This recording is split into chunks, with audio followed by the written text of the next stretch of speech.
Parents notice करते हैं कि उनके बच्चे का सर एक तरफ से चपटा होते जा रहा है या फ्लैट होते जा रहा है, और इसके लिए फिर बहुत कॉमनली यूज होता है वो है मस्टर्ड पिलो।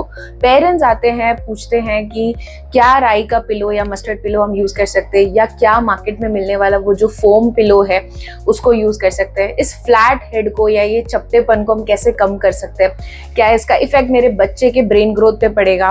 तो कुछ इन चीजों के आंसर्स हम इस वीडियो में देने वाले हैं। हेलो पेरेंट्स, मैं हूं डॉक्टर राजेश्वरी, मैं कंसल्टेंट पीडियाट्रिशियन एंड न्यूनेटोलॉजिस्ट हूं, एक बच्चे की मां हूं। So let's start.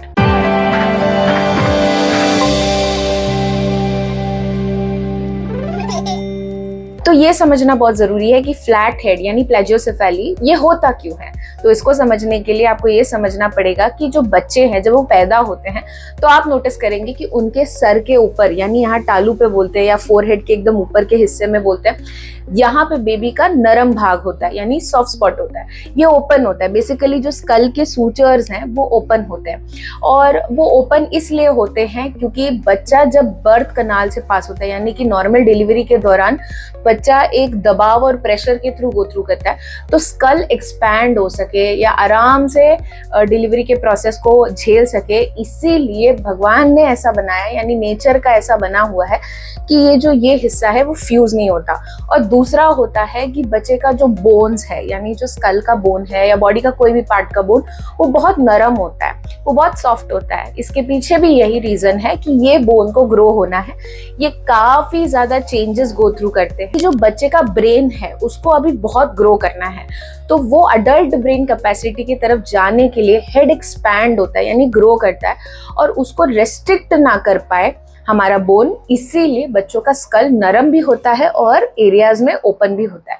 इसलिए आप नोटिस करेंगे कि बच्चे के सर में फंटानल्स होते हैं, यानी कि ये यहाँ पे भी एक सॉफ्ट स्पॉट होता है, पीछे भी एक सॉफ्ट स्पॉट होता है। तो ये सब बच्चे के स्कल को एक्सपैंड यानी ग्रो होने से हेल्प करते हैं। बच्चे का जो ब्रेन है और स्कल का पार्ट है वो 75% ऑफ अडल्ट ब्रेन जैसा फर्स्ट ईयर में ग्रो हो जाता है। सेकेंड ईयर आते आते वो 80% तक ग्रो हो चुका होता है, और about 4 to 5 years of age आते आते वो 90-95% ऑफ अडल्ट ब्रेन साइज तरह अचीव कर लेता है। इसका मतलब ये हुआ कि पहले 2 साल में बच्चे का जो ब्रेन ग्रोथ है वो बहुत मैसिव और बहुत फास्ट हो रहा होता है, और वो बहुत इंपॉर्टेंट पीरियड होता है जिसमें हमें ऑब्वियसली चाहिए कि बच्चे का बोन सॉफ्ट हो और जो ब्रेन है वो एक्सपैंड हो सके यानी ग्रो हो सके। अब यही बच्चा पैदा होने के बाद ज्यादातर फ्लैट्स होता है। रेकमेंड किया जाता है कि बच्चा अपने पीठ के ऊपर सोते रहे, तो एक जगह पे जब बच्चा या तो मुंडी करके सोए या लगातार पीछे सोए, तो उसके एक स्पॉट के एरिया में हमेशा जहां प्रेशर सबसे ज्यादा है वहां पे फ्लैट हेड हो जाता है। अब इसको लेके पेरेंट्स का कंसर्न है कि ये ठीक कैसे किया जाए, ये चपटा जो हो जा रहा है इसका ब्रेन पे इफेक्ट पड़ेगा। सो आंसर ऐसा है कि इसका लॉन्ग टर्म कोई ब्रेन पे इफेक्ट नहीं होता। ये जो फ्लैट हेड होता है ये थोड़ा कॉस्मेटिक होता है, यानी कि ये लुक वाइज खराब लगता है, पर इसको ठीक किया जा सकता है, और ये कोई परमानेंट चीज नहीं है। Gradually over the period of time flat head correct हो जाता है। प्री टर्म में तो पाया गया है फ्लैट हेड बहुत ज्यादा होने का टेंडेंसी होता है, क्योंकि अगेन उनका जो बोन्स है और भी ज्यादा सॉफ्ट होता है कंपेयर टू एक बेबी जो फुल टर्म पैदा हुआ है। पेरेंट्स इस चीज के लिए राई का पिलो या फिर फोम पिलोस को यूज करते हैं, बट डियर पेरेंट्स इसके पीछे 2 बहुत बड़े कारण हैं कि इंडियन एकेडमी और अमेरिकन एकेडमी इसको रेकमेंड नहीं करता। सबसे पहला कारण कि राई के पिलो को यूज करने से बच्चे के ऑक्सीजन सप्लाई यानी कि गर्दन दब सकती है, और गर्दन दबने की वजह से बच्चे की सांस रुक सकती है और सडन इन्फेंट डेथ सिंड्रोम हो सकता है। SIDS बहुत कॉमन है, चाहे इंडिया या विदेश कोई भी कंट्री होने दो, बहुत कॉमन है। राई के पिलो या कोई भी और पिलो को यूज करने से बच्चे के स्पाइन पे भी इफेक्ट होता है। अगर आप नोटिस करेंगे जो स्पाइन है वो भी C कर्व हो जाता है बिकॉज ऑफ द पिलो। हम बच्चे का स्पाइन चाहते हैं कि जैसे जैसे बच्चा बड़ा हो, अडल्टहुड की तरफ जाए, उसका जो स्पाइन है वो S शेप्ड हो, that is called lumbar lordosis.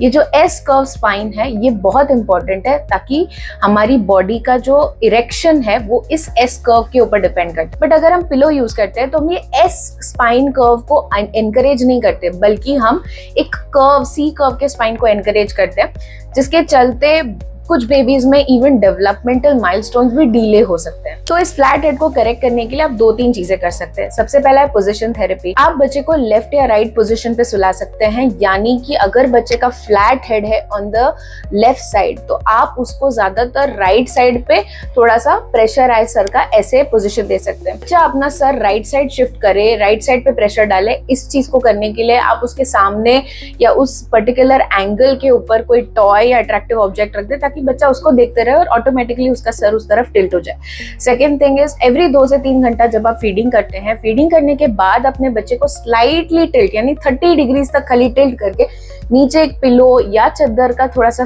Elevation बनाकर छोड़ सकते हैं। ये तब करिए जब आप जगे हैं और सुपरविजन में हैं। इससे भी बच्चे का पोजीशन चेंज हो जाता है। दूसरा, अगर बच्चा कोई स्पेसिफिक कर्टन ऑब्जेक्ट को अगर घर में देख रहा है तो आप पहले लेफ्ट साइड पे अगर उसका सर था तो नेक्स्ट टाइम आप उसका सर राइट साइड पे रखकर सुला सकते हैं। दैट वे भी बच्चे का सर ऑल्टरनेट हो जाता है और प्रेशर पॉइंट्स एडजस्ट हो जाते हैं। एक्सीलेंट चीज होती है कि अगर आप अपने बच्चे को टमी टाइम दे पाए, जब भी बच्चा जग रहा है तो उसको टमी टाइम दे, कंगारू मदर केयर दे, उसको जितना हो सके तो अपने शरीर से बांध के रखे। फिर चाहे वो घर के जेंट्स हो या लेडीज, कोई भी ये कार्य कर सकता है। लास्ट रिसोर्ट होता है कि पोजीशन थेरेपी और कोई थेरेपी अगर काम ना करे तो हेलमेट थेरेपी होती है, लेकिन ये बहुत कम सेटिंग्स में यूज होती है। हेलमेट थेरेपी यूज बहुत कॉमनली नहीं होता।